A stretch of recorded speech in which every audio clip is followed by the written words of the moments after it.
Hi guys, it's album review time. Florence Black and Bed of Nails. This came out on the 2nd of February. Original release date was the end of last year and it was delayed for some reason, but man, it's worth the wait. This band is from South Wales. This is their second album, like I said. The first album was Weight of the World, came out in 2021. This band, man, amazing. Probably, without a doubt, this is nailed on to be in my top albums of the year. Who knows? It could be number one. It's that good. It's amazing. The band is sort of gaining notoriety and they're a hard-working band. They're actually on tour, just coming up to be on tour. So well deserved. Heard about their live performances. Jam, who is one of the Idiots, has been to see them a couple of times. He says they're amazing. Reviews of their live performances and the album reviews are all positive for this band and so well deserved.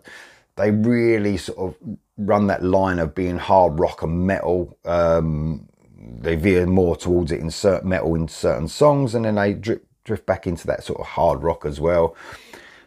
Modern sounding, but they do touch upon classic rock and metal as well. This is a massive sounding album as well. Produced by Romesh Dodden-Goda. It is massive sounding. It is huge. It's one of the best produced albums I've heard in a long time. I mean, the first album sounded amazing. This one ups the ante even more. Every instrument sounds so powerful. There's some real heavy moments on this, and the production and the mix really let that shine through. Your head will be going, without a doubt, guys. You're gonna love this album. If you love Florence Black, if you love their first album, this one, I think it's a massive step up, even though the first album was absolutely fantastic. So in the band is the amazing Tristan Thomas on vocals and guitar. What a talent he is. Such a powerful vocal. Like I said, sometimes he can get really aggressive in his vocal delivery, but he's got such a smooth vocal delivery in other parts. His tone is amazing. I love his vocals. He is one of the best vocalists in rock and metal these days. Jordan Evans on the bass, Perry Davis on the drums.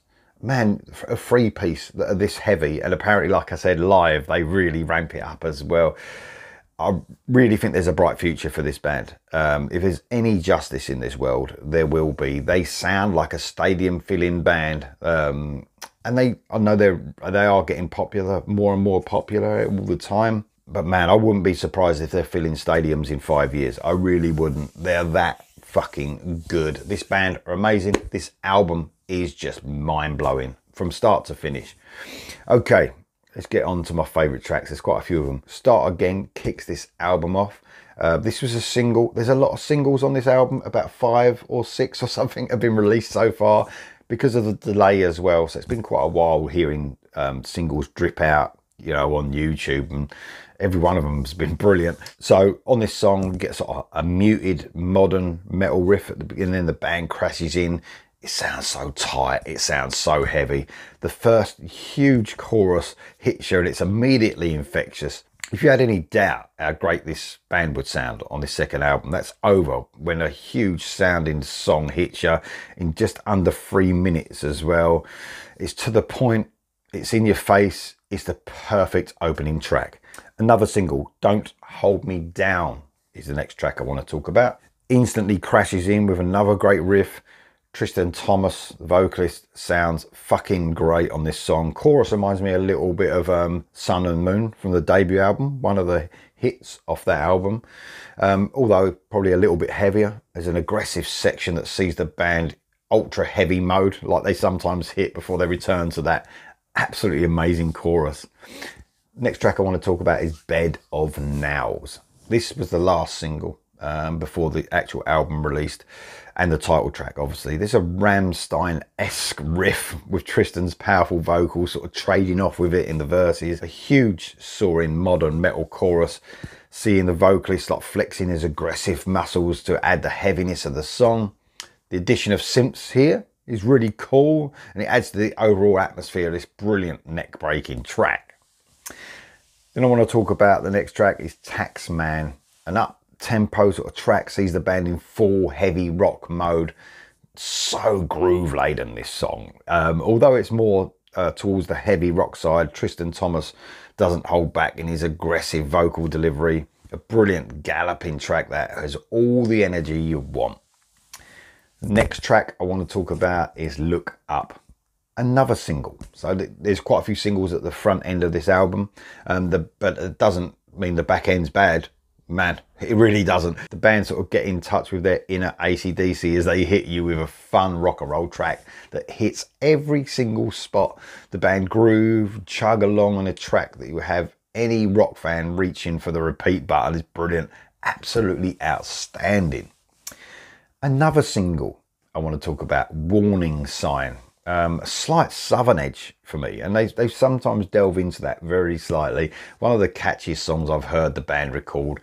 There's acoustic parts, infectious riffs, and an absolute belter of a chorus. This is a festival filling song if I ever heard one, this one. If there's any justice in this world, like I said, these guys will be filling stadiums within the next few years, and this is the kind of song that should get them there.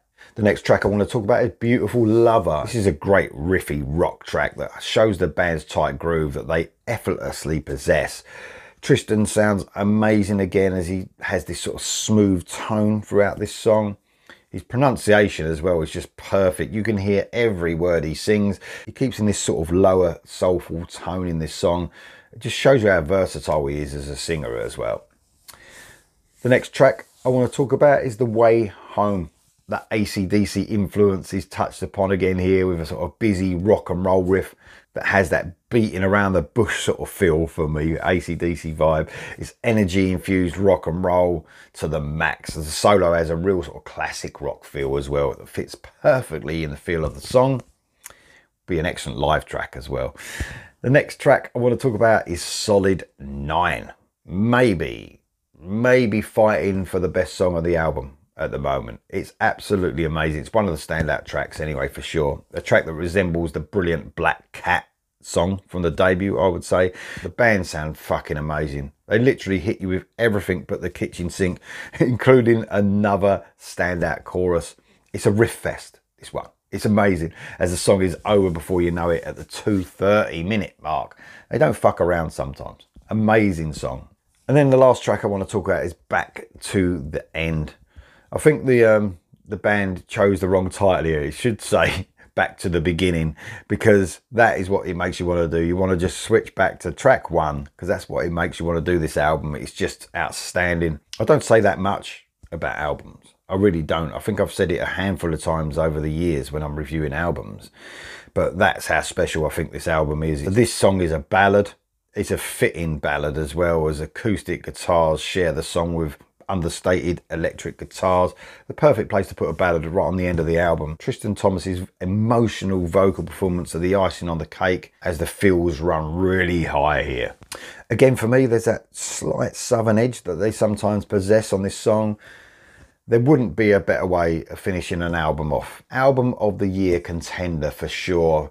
Guys, this won't let you down, this album. We've had lots of tastes of what this album's going to be like. I think 5 singles, I believe, leading up to the album coming out. So, you know, if they mucked up even the rest of the album, this would have been an amazing album. They sure didn't do that.